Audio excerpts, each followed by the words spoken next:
Welcome back to my channel আরিয়াওয়াতিজা স্টুডিওর পক্ষ থেকে তোমাদেরকে অনেক শুভেচ্ছা, অনেক ভালোবাসা। তো তোমরা কেমন আছো? আশা করছি আমার মিষ্টি বন্ধুরা তোমরা অনেক ভালো আছো, অনেক সুস্থ আছো। তো তোমাদের জন্য আমার তরফ থেকে অনেক ভালোবাসা। তো আজ আমি দেখাবো তোমাদেরকে একটা শাকের রেসিপি।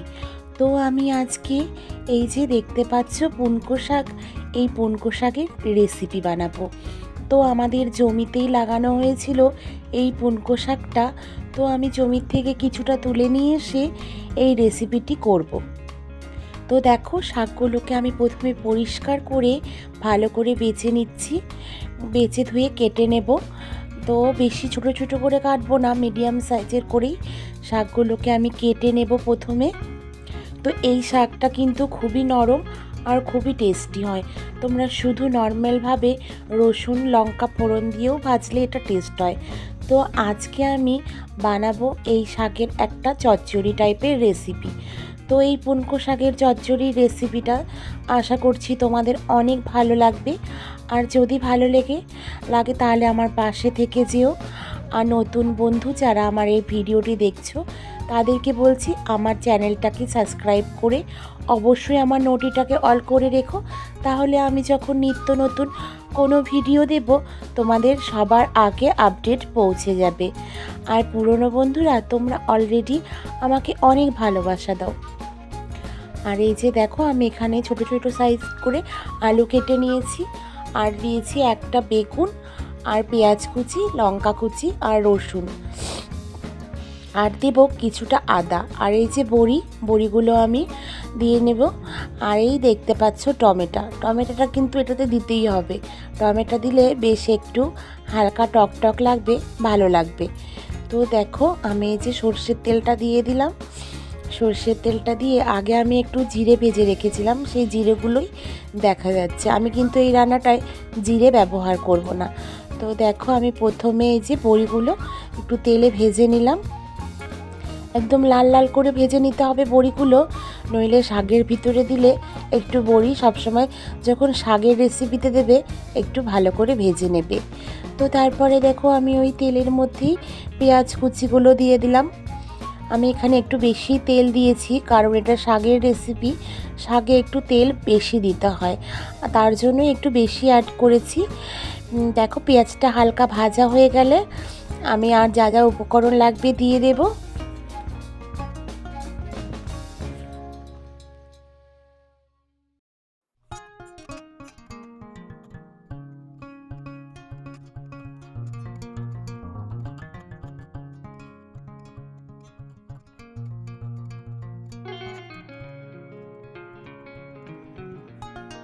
তো আমি ভালো করে নাড়াচাড়া করে নিচ্ছি।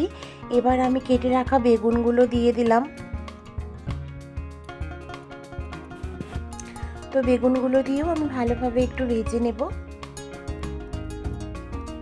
একটু লবণ দিয়ে দিলাম। বেগুনটা একটু ভাজা হয়ে গেলে আমি যে আলুগুলো কেটে রেখেছিলাম সেগুলোও দিয়ে দেব।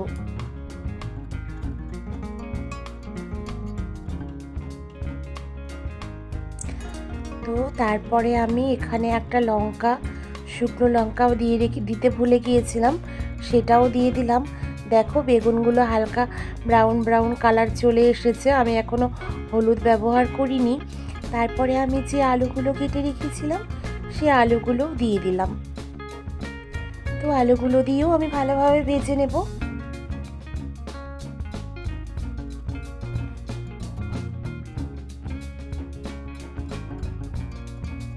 আর এই গরমের দিনে একটু শাক পাতার রেসিপি হলে কিন্তু ভালোই লাগে। সবসময় ওই রিচ খাবার খাওয়ার থেকে এই নর্মাল যদি কোনো শাকের রেসিপি হয়, দেখবি তোমরা কিন্তু একটু তৃপ্তি করে ভাতটা খেতে পারবে। আর আমি কিন্তু শাকটা খুবই ভালোবাসি। তো তোমাদের সঙ্গে কথা বলতে বলতে আমি এখানে লঙ্কা গুঁড়ো দিয়ে দিয়েছিলাম আর একটু হলুদ গুঁড়ো। তো দেখো, এই যে কাঁচা লঙ্কা টমেটোটা দিয়ে দিলাম। তারপরে আমি একটু ভালো করে কষিয়ে নিচ্ছি।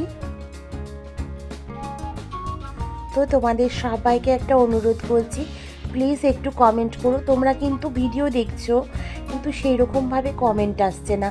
কমেন্ট না আসলে কি করে জানবো যে আমার বন্ধুরা আমার ভিডিওগুলো কতটা পছন্দ করছে?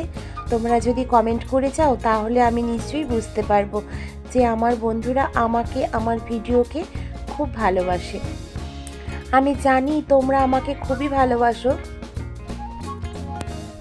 আমিও তোমাদেরকে অনেক ভালোবাসি। তারপরে ওই যে শাকগুলো কেটে রেখেছিলাম সেই শাকগুলোও দিয়ে দিলাম। এই শাকটা একদম নরম, এটা থেকে জল অনেকটাই বেরিয়ে আসবে। দেখো আমি এখানে কোনো জল ব্যবহার করব না, একটু ঢাকা দিয়ে দিলেই অনেকটা জল বেরিয়ে আসবে। তো আমি ভালো করে নাড়াচাড়া করে শাকটা মিশিয়ে দিচ্ছি। যদি শাকটা মিশিয়ে না দিই তাহলে এক জায়গায় জড়ো হয়ে থাকবে, এর জন্য আমি শাকটাকে ভালোভাবে নাড়াচাড়া করে মিশিয়ে নিচ্ছি।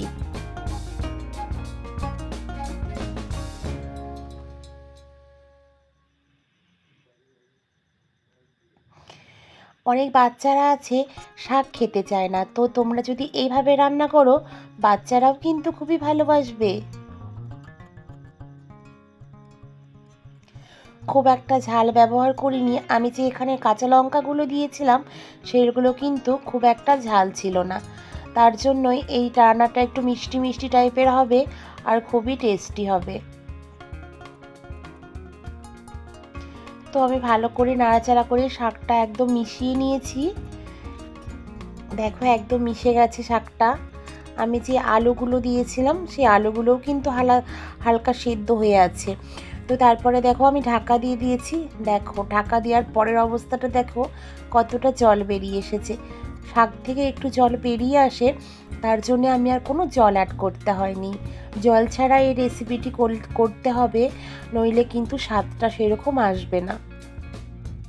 আবারও একটু ঢাকা দিয়ে দিচ্ছি। তো দেখো জলটা হালকা মরেই গেছে, তো একদম শুকিয়ে গেছে। শাকটা খুব একটা শুকনো শুকনো হবে না, একবারে মাখো মাখো টাইপের হবে। আর এই যে বেগুন দেওয়া আছে, বেগুন দেওয়ার ফলে না আর একটু মাখো মাখো হবে।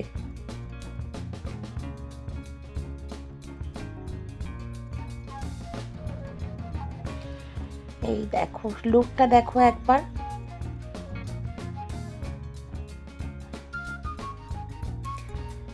লুকটা দেখতে পেয়েছো? কেমন লাগছে একটু বলো তো। তো আমি ঢাকা দিয়ে ভালো করে নাড়াচাড়া করে আবারও মিশিয়ে নিচ্ছি।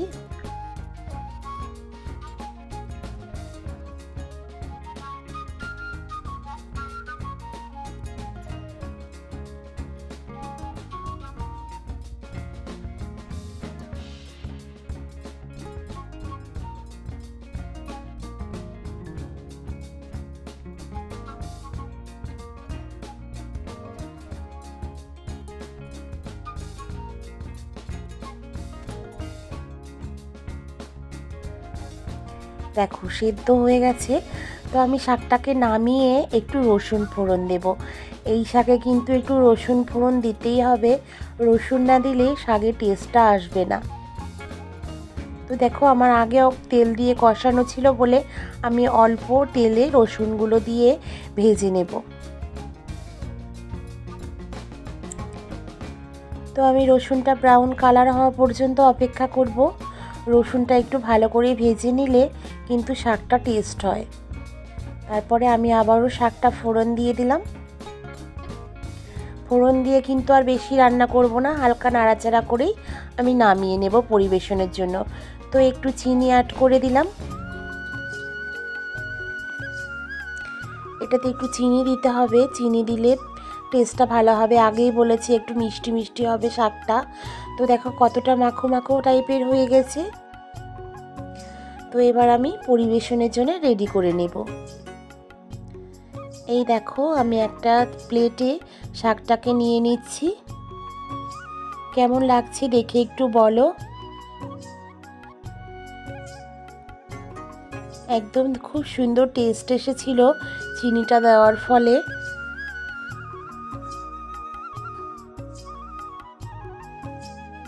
ওপর দিয়ে আমি কিছু বড়ি ছড়িয়ে দিলাম। সেই যে বড়িগুলো ভেজে রেখেছিলাম তো সেগুলোই দিয়ে দিলাম। আর এই রেসিপিটা তোমরা একবার বাড়িতে ট্রাই করে দেখো, অবশ্যই ভালো লাগবে। তো আমার এই ভিডিওটি এতক্ষণ ভিজিট করার জন্য তোমাদেরকে অনেক ভালোবাসা আর অনেক অভিনন্দন। তো ভালো থেকো, সুস্থ থেকো, আর আমার অনেক ভালোবাসা নিও। তোমাদের জন্য সবসময় আমার তরফ থেকে অনেক ভালোবাসা আর অনেক শুভেচ্ছা রইল। তো টাটা বন্ধুরা, thanks for watching my video. তো টাটা, অনেক অনেক ভালোবাসা।